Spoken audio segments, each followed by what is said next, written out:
은혜로운 찬양에 감사드립니다. 할렐루야. 오늘 이 시간에 하나님께서 여러분과 함께 하시는 그런 은혜의 시간이 되기를 예수님 이름으로 간절히 바랍니다. 제가 얼마 전에 시골에 내려갔었습니다.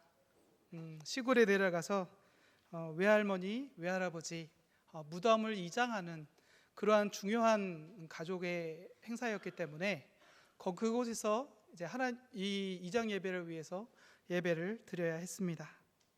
저희 외할아버지는 안동교회 장로님이셨습니다. 안동교회는 지금으로부터 100년이 넘는 오래된 역사를 가지고 있는 교회입니다.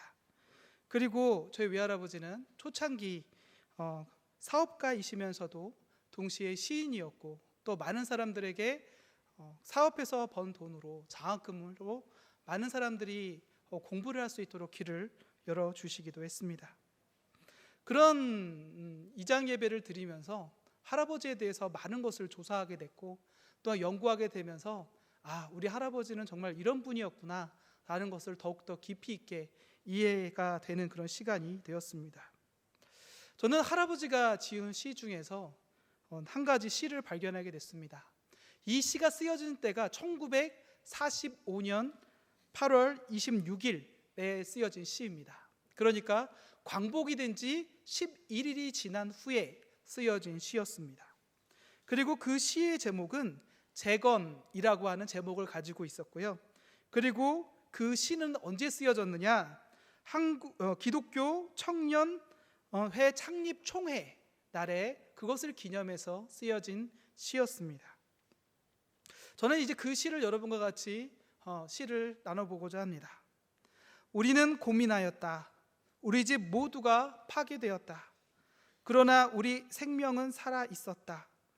오늘부터 우리 집은 재건된다. 영원히 멸하지 않는 반석 위에 어떠한 재화가 올지라도, 어떠한 홍수가 밀려올지라도 파괴되지 않을 우리 집은 건설된다. 우리는 큰 돌을 발견하였다. 우리는 하나님을 사랑한다. 우리는 민족을 사랑한다. 우리는 국토를 사랑한다. 오 주여, 우리는 이 길을 가오니 비환과 통곡은 지나갔다. 무너진 집의 문은 열렸다. 오, 우리는 높이 자유의 날개를 펼치자. 우리의 전도에는 희망의 별이 찬란하다. 저는 이 시를 묵상하면서 참 많은 감동을 받았습니다. 특히 제가 감동이 되었던 부분은 우리 생명은 살아있다라고 하는 것이었습니다. 당시 2차 세계대전이 끝나고 전쟁 직후라서 전쟁으로 인해서 우리나라의 많은 물자가 전쟁으로 인해서 동원됐었습니다. 많은 사람들이 죽었습니다. 여인들 중에서는 종군 위안부라는 이름으로 끌려가는 여성들도 있었고, 또 하나는 남성들은 노동자로서, 때로는 군인으로서 차출되어서 너무나도 허망하고 억울하게 죽음을 당하기도 했습니다. 그런 상황에서 나라는 피폐해지고 새로 나라가 세워지게 되었지만은 이제는 나라는 너무나도 피폐해진 상황이었습니다. 한국 기독교는 신사참배로 말미암아 교회 전체가, 전 교단이 처참하게 파괴된 이러한 상황이었습니다. 이런 상황에서 우리는 희망을 바라보기가 어려운 시대를 그때 당시에 사람들은 살아가고 있었습니다. 그런데 저희 할아버지가 시를 쓴 내용 중에서 우리 생명은 살아있다. 우리가 살아있기 때문에 우리에게는 희망이 있다라는 것입니다. 희망이 있기 때문에 이제는 우리가 앞으로 행복한 나라, 아름다운 나라, 그리고 교회를 통하여 교회를 다시 세워나갈 수 있다라고 하는 그러한 의지를 그 가운데 엿볼 수가 있었습니다.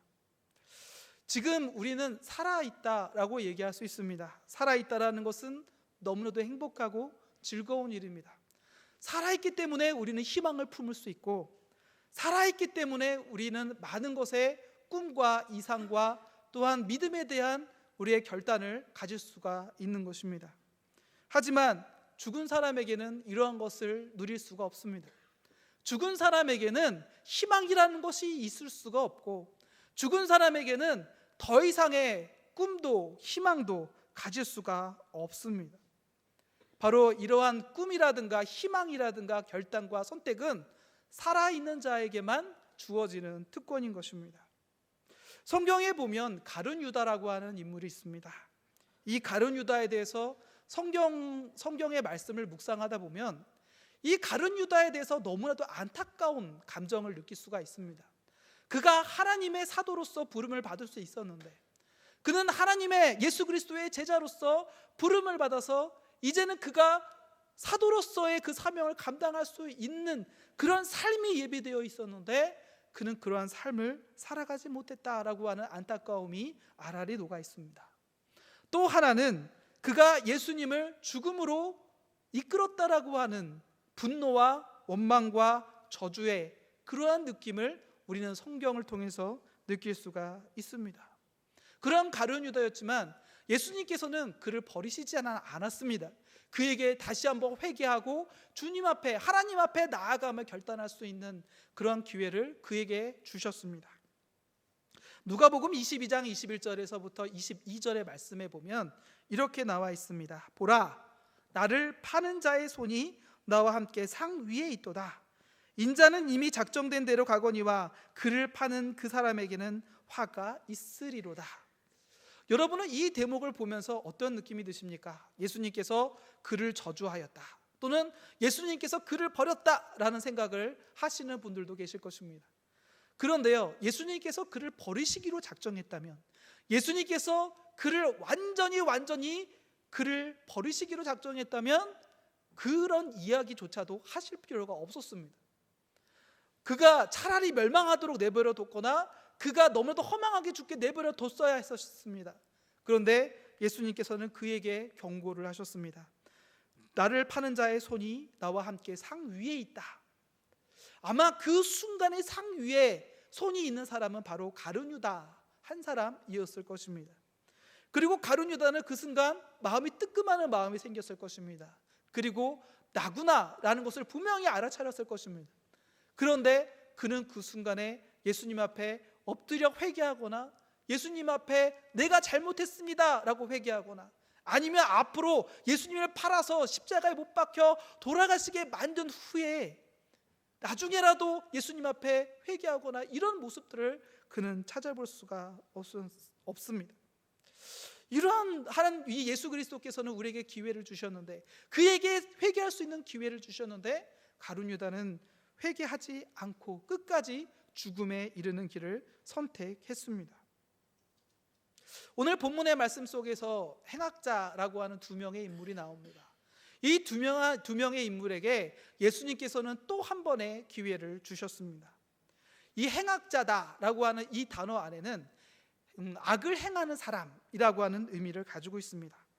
그러니까 그들은요, 악을 행해서 사로잡혔고 사람들에게 저 사람은 반드시 죽어야 할 사람이다라고 해서 사람들에게 인정을 받은 사람이었습니다. 그리고 그들은 그 순간에 양손에 못이 박혀 있고 발목에 대못이 박혀 있는 상태에서 십자가 위에서 뜨거운 햇볕과 그리고 피 흘리는 그런 가운데에서 추위와 고통과 모든 통증을 감내하고 있는 그런 순간이었습니다. 그런데 그들은 아직 죽지 않았습니다. 그들은 죽지 않았기 때문에 아직 기회가 있었습니다. 그리고 그들은 각각의 길을 걷고 있었습니다. 자, 이러한 십자가의 처형의 앞에서 그들은 예수님 앞에 나아가 자신이 하고 싶은 두 가지의 길이 앞에 놓여 있는데 그 중에 각각 하나씩 선택하게 되었다라는 것입니다. 즉 그들은 생과 사의 두 가지의 갈림길에서 각각의 나름대로의 길을 선택하였습니다. 하지만 그 가운데 예수 그리스도를 바라봤던 사람에게는 구원의 역사가 임하게 되는 것입니다. 자, 그렇다면 하나님께서는 우리에게 기회를 주셨습니다. 우리에게 회개할 수 있는 기회, 하나님 앞에 나아갈 수 있는 기회, 하나님 앞에 기도할 수 있는 기회, 그리고 우리가 주님을 온전히 바라볼 수 있는 기회를 우리에게 주셨는데, 문제는 우리는 결단할 때 결단하지 못하는 경우가 너무나도 많이 있다는 것입니다. 우리가 결단하지 못하는 그 순간이 있는 이유가 무엇입니까? 나에게는 아직 시간이 있다라고 해서 우리가 회개해야 될 때 회개하지 못하고, 결단해야 될 때 결단하지 못하고, 주님 앞에 나아가야 될 때 나아가지 못한 채 우리의 삶이 무감각한 삶으로 하루하루를 살아갈 때가 너무나도 많이 있다는 것입니다. 내가 죄를 지었는데 그 죄에 대한 고통이 없고, 내가 하나님 앞에 잘못된 그런 모습들이 있는데 잘못된 그런 모습을 알면서도 내 마음속에 두려움과 무서움이 없는 것, 그것이 우리가 삶에 있을 때, 삶을 살아가면서 얼마나 많이 있습니까? 무감각, 내가 갖고 있는 자각하는 마음이 없는 것, 내 양심의 두려움이 사라져버리는 것, 여러분, 그럴 때야말로 우리에게는 두려움과 공포를 진정 느껴야 할 때가 아닌가라는 생각이 듭니다. 저는 차량을 운행하면서 가끔가다가 깜짝깜짝 놀랄 때가 있습니다. 가끔 오토바이라든가 어떤 난폭한 차가 갑자기 차 사이로 갑자기 끼어들 때가 있습니다. 끼어드는 그 순간에 놀라게 되면 가슴을 쓸어내립니다. 그럴 때 보통 사람들은 욕을 하죠. 아니 저런 나쁜 XX, 그러면서 욕을 합니다. 근데 제가 누굽니까? 목사입니다. 목사 입에서 욕을 하면 되겠습니까? 안 됩니다. 왜냐하면 뒤에 같이 타신 분들이 시험이 들기 때문입니다. 그래서 욕은 하지는 못하고, 그때 저도 모르게 이런 얘기를 합니다. 저 사람은 진짜 용감하다라고 얘기를 합니다. 왜냐하면 자신이 끼어들면 잘못하면 사고가 날 수 있음에도, 그들은 알고 있음에도 불구하고 갑자기 끼어들어서 생명의 목숨을 거는 그런 모습들을 저는 보게 됩니다. 그럴 때마다 주여, 갑자기 깜짝 놀라서 하나님, 이 순간 저들의 목숨을 지켜주셔서 감사하고 또한 사고가 나지 않게 해주셔서 감사합니다라고 생각이 듭니다. 근데 그들이요, 잘못하면 죽는다는 거 몰랐을까요? 그 사람은 알고 있습니다. 잘못하면 죽음에 이른다는 걸 알고 있습니다. 그럼에도 불구하고 그 사람들이 끼어드는 이유가 무엇일까요? 무감각해진 것입니다. 두려움과 공포를 느끼지 못하고 내가 조심해야 된다라고 하는 그 마음의 빨간 불을 그는 이제는 더 이상 느끼지 못하는 상태가 되어버린 것입니다. 왜냐하면 그렇게 하더라도 지금까지 사고가 나지 않았기 때문입니다. 우리는 이러한 일들을 많이 볼 때가 있습니다. 하나님 앞에 회개해야 될 때 회개하지 못하고, 주님 앞에 나아가야 할 때 나아가지 못하고, 주님 앞에 엎드려야 할 때 엎드리지 못해서 마음속에는 분명히 한쪽 구석에서는 빨간 불이 켜지면서 이러면 안 되는데, 주님 앞에 나아가야 되는데, 내가 기도해야 되는데, 내가 결단해야 되는데, 내가 하나님 앞에 찬양해야 되는데, 하나님 앞에 부르짖어야 하는데 라고 하는 마음이 마음속에 들었는데, 하루가 지나고 아무 일도 없어요. 이틀이 지나고 일주일이 지나고 며칠이 지나도 이제는 더 이상 우리의 마음속의 양심을, 우리의 마음속에 있는 성령을 울리지 못하는 것입니다.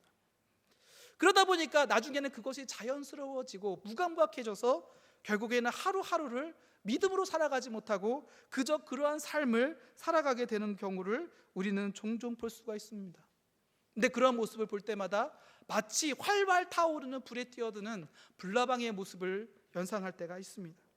하나님 앞에 나아가지 못하면서, 하나님 앞에 기도하지 못하면서, 하나님 앞에 부르짖지 못하면서 점점 사라져가는 안타까운 사람들의 모습을 우리는 볼 수가 있다라는 것입니다. 오늘 본문의 말씀 속에 있는 두 명의 강도, 여러분, 두 명의 행악자, 과연 어떤 일을 했을까요? 십자가의 처형은요, 당시에는 가장 무서운 처형이었습니다. 그래서 웬만하면은 그 무서운 처형을 감행하지 않았습니다. 로마의 법에 의하면 주로 어떤 사람이 십자가형에 처하느냐, 국가 반역죄를 지은 사람, 그러니까 나라에 반역을 지어서 군사 반란을 일으키거나 이런 사람에게는 사형을 언도하면서 십자가형에 처했습니다. 또 이 사람이 너무나도 많은 사람을 죽이거나 위험하게 만들거나, 그리고 이 강도라든가 너무나도 잔인하게 사람을 죽이거나 이런 잘못을 저질렀을 때 십자가형에 처하는 경우가 있었습니다. 그런데 아무리 그래도 로마 사람에게는 국가 반역죄 이외에는 십자가형을 처하지 않았다라고 이야기를 합니다. 왜 그들에게 이 십자가형이 처하게 됐을까요? 그것은요, 그들이 그만큼 잘못을 저질렀다라는 것입니다. 그리고 그는 그 중에 두 명의 행악자라고 불리는 사람은 자신의 죄가, 자신이 잘못했다는 것을 이미 알고 있었고 십자가에 못 박혀 죽는 것이 당연하다는 것을 그들은 알고 있었습니다. 그런데요, 그들이 처음부터 그랬을까요? 처음에는 이렇게 하면 안 되는데, 처음에는 내가 이 사람을 다치게 만들면 안 되는데, 그 사람들 각각의 마음속에 울리던 하나님을 향한 두려운 마음들이요, 이제는 하루가 지나고 이틀이 지나면서 점점 무뎌져 가는 것을 그들은 보게 되었다라는 것입니다. 저는 사역을 하면서 참 안타까운 그런 모습들을 볼 때가 있습니다.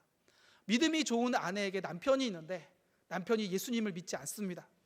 그러면 이 부인이 남편에게 얘기하죠. 우리 사랑하는 여보야, 우리 예수님 믿자. 예수님 믿으세요. 그러면 우리는 구원받습니다. 자, 믿으세요. 그러니까 남편들이 보통 어떻게 얘기하나요? 아유, 조금 더 있다가 믿을게. 그러면서 이렇게 얘기하죠. 내가 사업이 잘 되면 그 다음에는 교회를 갈게. 또 하나는 내가 직장에 열심히 다니다가 이제 은퇴하게 되면 교회 갈게요 라고 얘기를 합니다. 그러면서 미루는 거예요. 내일 할게, 모레 할게, 한가해지면 갈게. 이렇게 하루하루를 미루는 모습들을 바라보게 됩니다. 그런데요, 이제는 그들에게 있어서 직장이 이제는 멈추게 되고, 그리고 그들에게 있어서 해야 하는 일들이 이제는 정년 은퇴라든가 여러 가지 이유로 인해서 멈추게 되었을 때 그들이 과연 교회를 갈까요? 저는 지금까지 본 것 중에서 10번에 한 번꼴 그런 일이 있을까 말까 한 것을 보았습니다. 대부분의 사람들이요, 교회 안 와요. 자녀들도 마찬가지입니다. 자녀들도요, 자신은 고3입니다. 아니, 고등학생들 한 사람 한 사람들 볼 때마다 부모님들이 이렇게 얘기해요. 예, 이번 금년도만 제발 교회 가지 말자. 그리고 이번 금년도만은 교회 가지 말고, 그리고 제발 열심히 공부하자. 그리고 대학에 가는 거야 라고 얘기를 합니다. 그런데 자녀들이 나중에 대학에 들어가면 교회 갑니까? 교회 안 갑니다. 저는 그것도 마찬가지로 10번에 한 번꼴로 있을까 말까 한 현상이었습니다. 대부분의 아이들 중에서 교회 나오지 않습니다. 최근에 중간고사 기간이라서 이제 아이들이 교회 안 나오기 시작합니다. 저희 때는요, 중간고사 기간이다 그러면 시험 치는 당일이 중간고사였어요. 시험 치는 월요일부터 시험이 끝나는 토요일까지가 시험 기간이었어요. 근데 요즘 아이들은 이렇게 얘기합니다. 시험 기간이 시작되었습니다. 그러면 시험 치는 그 주간에 한 달 전이 시험 기간입니다. 그러면 여러분 어떻습니까? 야, 우리 아이들 열심히 공부하는구나, 정말 대단해, 이렇게 생각이 들 것입니다. 그런데요, 왜 아이들이 한 달 전이 시험 기간이라고 얘기하냐면 한 달 전부터 학원에서요, 이 중간고사를 위한 특강을 하게 됩니다. 그러니까 아이들이요, 특강을 하게 되니까 이 특강을 내가 들어야 이 오늘 중간고사를 잘 보게 된다고 생각합니다. 근데 저희 때도 중간고사 있었어요. 그런데 그거 하지 않아도 중간고사 잘 쳤고요, 대학 들어갈 거 다 대학 들어갔습니다. 그런데 아이들의 마음속에는요, 두려움 때문에 그렇게 못하는 거예요. 그런데 그 중에서 용감한 아이들이 몇 명이 있어요. 그래서 저는 학원에 안 가더라도 교회 열심히 갈 것입니다 라고 마음 작정을 해서 교회 가겠습니다 라고 얘기합니다. 그런데 부모님들이 가만히 있을까요? 부모님들 중에 분명히 그들 중에서는 집사님도 있었고요, 권사님들도 있었어요. 그런데 학원에서 협박을 합니다. 자녀들 대학에 안 보낼 겁니까? 그 말 한마디에 그대로 침몰해버리고 맙니다. 그러면서 부모님들이 더 아이들에게 얘기해요. 예, 이번 중간고사 기간만 교회 가지 말자. 몇 번 교회 안 가는 겁니까? 4번 교회 안 가는 거예요. 여러분, 저도요, 목사지만 제가 목사의 직분을 갖고 있지만 아무리 믿음 좋은 사람도요, 교회 1번 빠지고 2번 빠지고 3번 빠지고 4번 빠지면요, 그 믿음을 장담할 수가 없어요. 왜냐하면 그 사람들의 마음속에 점점 믿음의 불빛이 사라져가기 때문입니다. 그런데 우리는 너무나도 쉽게 얘기해요. 예, 중간고사 기간만 교회 가지 말자. 그리고 좋은 성적 나오게 해서 그 다음부터는 기분 좋게 교회를 가는 거야 라고 얘기를 하죠. 그런데 너무나도 안타깝습니다. 그렇다고 성적이 오르나요? 그 아이들이 공부에 집중할까요? 아니에요. 그 아이들은 학원에 앉혀놓지만 공부 안 합니다. 그 아이들이 학원에 간다고 얘기하지만 공부 안 해요. 교회 갈 시간 동안에 집에서 방 안에서 열심히 공부한다고 하지만 방 안에서 여러분 공부합니까? 저는 공부 안 합니다. 그러면 그 시간을 여러분 어떻게 보내게 됩니까? 너무나도 허망하게 주님 앞에 나아갈 시간을 잃어버리게 되는 것입니다. 아이들은요, 학원에 가야 되는 이유가 부모님이 자꾸 잔소리를 하니까 그 잔소리를 듣기 싫어서 학원에 가고, 부모님은 일단은 아이를 학원에 앉혀놔야 부모님들의 마음이 안심이 되는 거예요. 그러니까 무조건 중간고사 기간이다 그러면 한 달 전부터 그곳에 보내서 일단 보내만 놓으면 공부를 하겠지라고 하면서 스스로 자기 만족을 하고 계신 거예요. 저는 이런 모습들을 보면서 너무나도 안타까운 그런 마음이 들 때가 있습니다. 하지만 여러분, 결단하는 순간은요, 언제 어디서나 어떠한 모습으로 우리에게 다가올지 모릅니다. 저는 납골당에 가서 가끔 이 납골당에 둘러볼 때가 있습니다. 그 납골당 안에는요, 연세가 70이 넘으셔서 이 납골당에 오신 분이 있는 것만은 아니에요. 사람들은요, 납골당에 이 들어있는 사람들의 이 모습이요, 그들 중에는 70이 넘은 사람들, 80이 넘은 사람들, 90이 넘은 사람들이 납골당 안에 있겠지라고 생각을 합니다. 아니에요. 납골당 안에 들어가잖아요. 그러면요, 태어난 지 생후 몇 개월 만에 죽은 애도 있고요, 20살 나이에 죽은 사람도 있고요, 30살 내에 죽은 사람도 있고요, 40살 지나서 죽은 사람도 있어요. 그리고 그 납골당에 잔잔히 그 안에 있는 내용을 보다 보면 사랑하는 자녀를 잃어서 부모님의 막 울부짖음이 있어요. 사랑하는 내 아들아, 내가 너를 보내고 얼마나 안타까운 줄 아니? 라고 하면서 막 가슴이 어린 그런 글이 그 가운데에 적혀 있습니다. 그런 내용들을 바라보면서 항상 느껴지는 건 뭐냐면, 하나님 앞에 나아가는 것은 우리가 언제 어디서 어떨 때든지 하나님 앞에 나아가야 되는 것을 우리는 생각하게 됩니다. 내가 젊다고, 내가 아직 시간이 있다고 교회에 안 나간다는 것, 여러분, 그거 정말 어리석은 일입니다. 나에게 아직 시간이 있다고 하나님을 섬기지 않는 것, 여러분, 내일을 어떻게 장담합니까? 모레를 어떻게 장담하겠어요? 그런데 우리는 끊임없이 우리의 마음속에 우리가 결단해야 되는 순간을 끊임없이 미뤄두고 있다는 것입니다. 그리고 드디어 임박했을 때 과연 그 임박하는 순간에 내가 하나님을 고백할 수 있는가라는 것을 우리는 생각해 볼 필요가 있습니다. 그 순간이 우리에게 다가왔을 때 우리는 결단 못할 수도 있습니다. 아니, 오히려 결단을 더 못하는 경우가 많이 있을 것입니다. 그렇기 때문에 우리는 젊었을 때부터 하나님을 생각하고 나아가는 믿음이 얼마나 중요하고 소중한가를 생각해 볼 수가 있습니다. 전도서 12장 1절에서부터 3절의 말씀에 보면 이렇게 이야기하고 있습니다. 너는 청년의 때에 너의 창조주를 기억하라.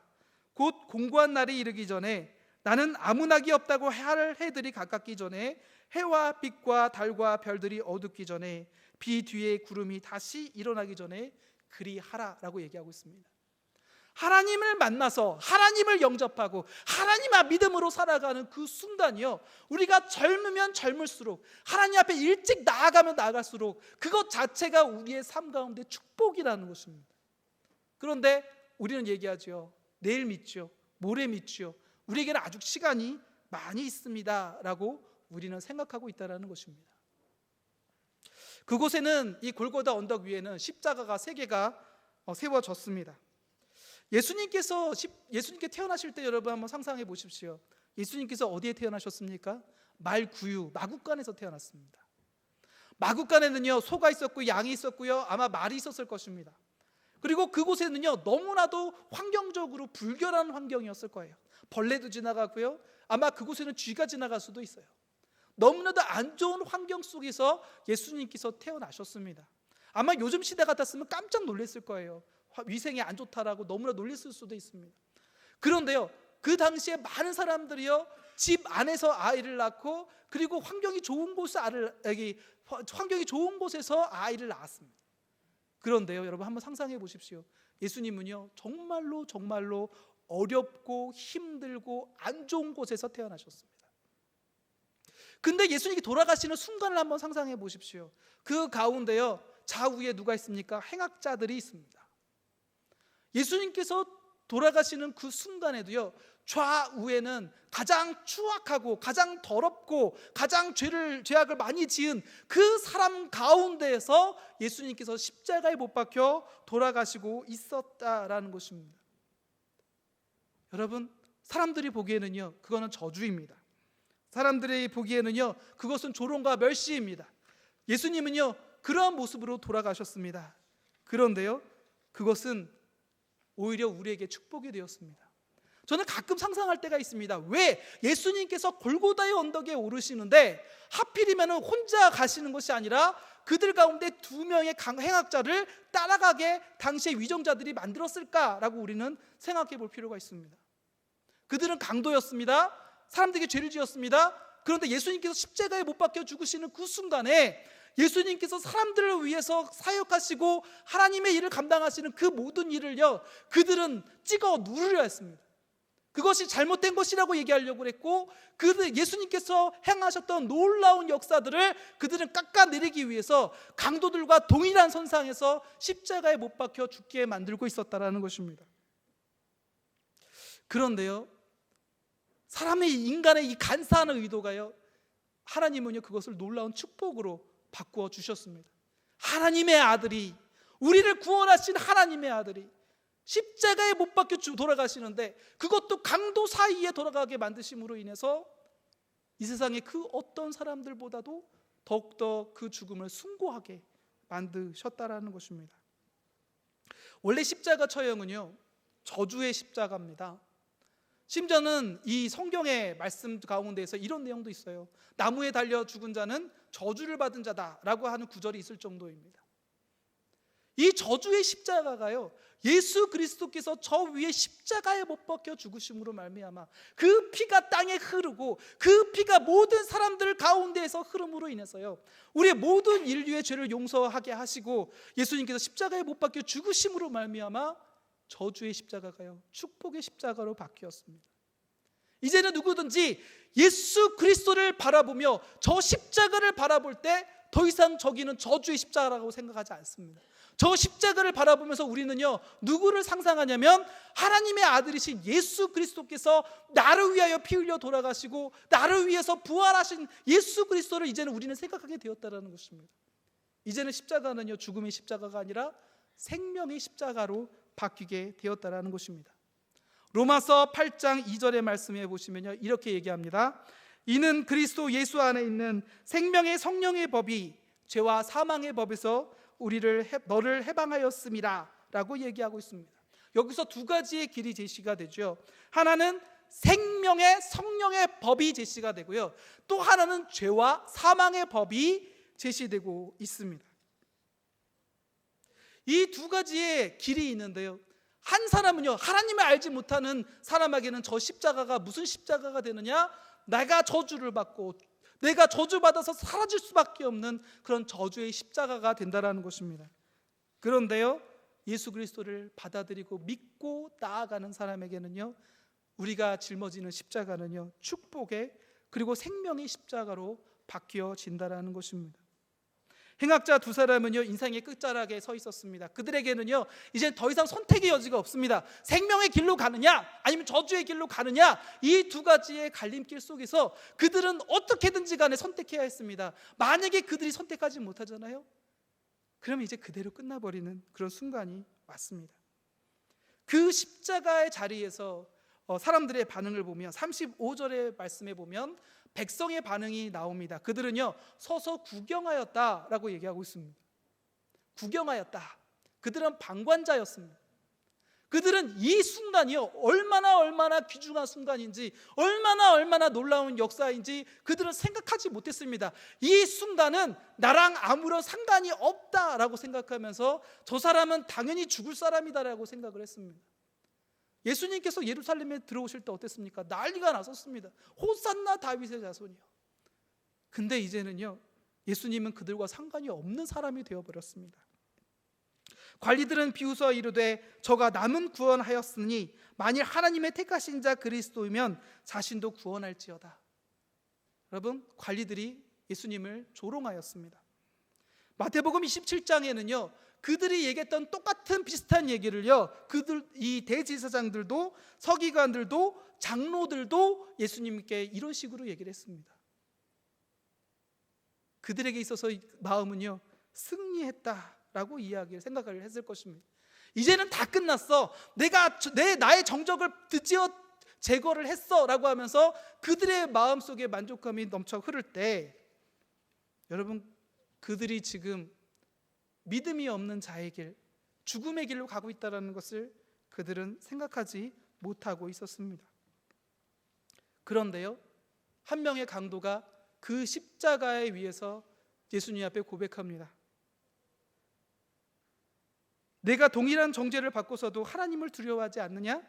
우리는 우리가 행한 일에 상당한 보응을 받는 것이니 당연하거니와 이 사람이 행한 것은 옳지 않은 것이 없느니라.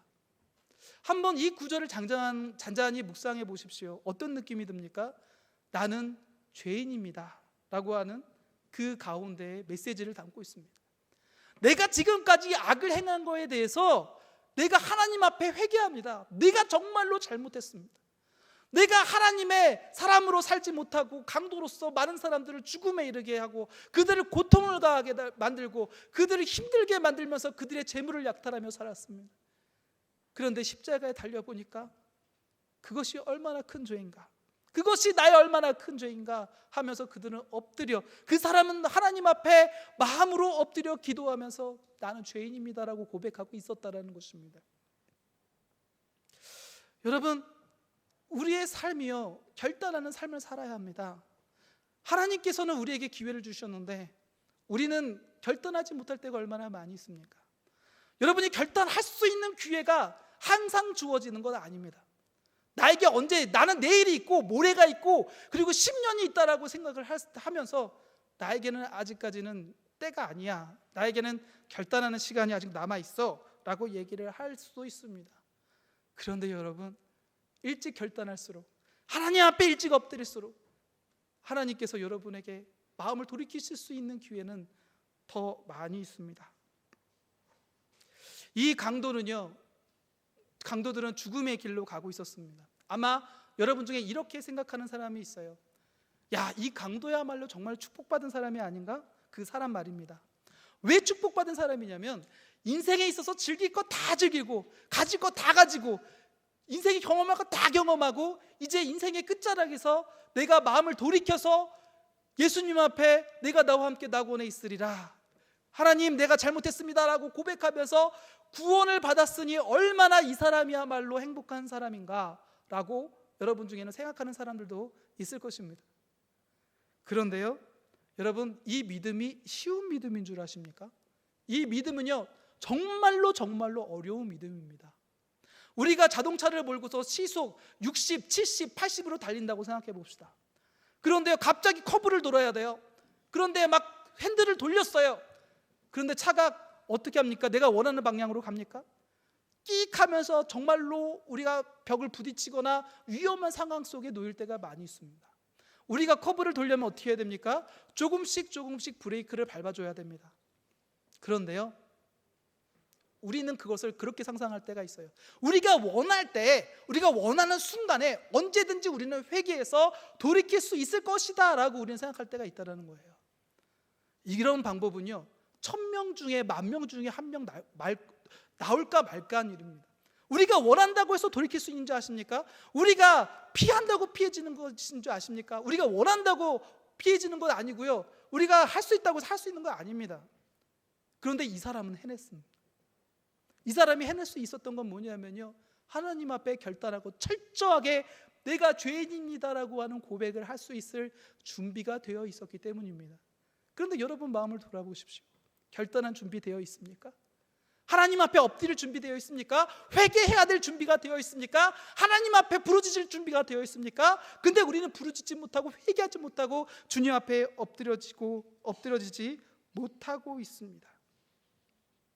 사랑하는 우리 대강교회 성도 여러분, 하나님께서는 오늘 우리에게 두 가지의 길을 제시하셨습니다. 하나는 생명으로 가는 길, 하나는 죽음으로 가는 길. 이 두 가지의 길이 우리에게는 항상 앞에 놓여 있습니다. 여러분은 아마 선택할 기회가 있다라고 생각하실지 모르지만 그 선택의 기회는 우리에게 항상 있는 것은 아닙니다. 이제 우리가 하나님 앞에 엎드려 회개하고 결단을 해야 되는 순간들이 우리에게 다가오고 있습니다. 두 강도 중에 한 사람이 주님 앞에 고백했을 때 예수님께서는 마지막 본문의 말씀인 이렇게 말씀하시며 선포하고 계십니다. 오늘 내가 나와 함께 낙원에 있으리라. 이 말씀이 얼마나 행복한 말씀인 줄 아십니까? 여러분이 인생 가운데서 주여 나는 험악한 삶을 살았습니다, 나는 정말로 힘들게 살았습니다, 나는 너무도 고통스럽게 살았습니다, 마음속에 너무나도 힘들고 고통스럽게 부르짖는다 할지라도 주님께서 여러분에게 내가 나와 함께 낙원에 있으리라, 천국에 대한 약속이 우리에게 주어진다면 여러분 인생은 불행할까요? 무서울까요? 그것이야말로 행복한 순간 아닙니까? 여러분이 부자가 된다고 해서 행복하십니까? 아닙니다. 우리에게는 주님께서 이 말씀을 하실 때 내가 나와 함께 낙원에 있으리라 라고 하는 천국에 대한 선포가 우리에게 주어졌을 때 그때가 우리에게는 가장 행복한 결단이요 순간이 아닌가라는 그런 생각을 하게 됩니다. 여러분의 삶이 오늘도 결단하시고 믿음으로 나아가시고, 그리고 주님 앞에 회개하지 못하고 돌이키지 못한 것이 있다면 돌이키셔서 주님 앞에 온전한 모습으로 나아갈 수 있는 저와 여러분이 되시기를 예수님 이름으로 간절히 바랍니다. 기도하겠습니다. 하나님, 오늘 말씀을 통하여 우리가 결단하는 삶을 살기로 다짐합니다. 생명의 길과 사망의 길이 우리 눈앞에 있으면서도 우리는 외면하면서 삶을 살았습니다. 언제까지나 우리는 시간이 있다고 생각하면서 이러한 하나님의 앞에 서는 순간들을 늘 외면하면서 살았습니다. 하나님, 이제 눈을 들어 온전히 하나님을 바라보게 하옵소서. 우리가 예수 그리스도의 십자가를 온전히 바라보게 하옵소서. 그리하여 천국의 삶을 살아가는 우리들이 되게 하여 주옵소서. 이 모든 말씀 예수 그리스도의 이름으로 감사하며 기도드리옵나이다. 아멘.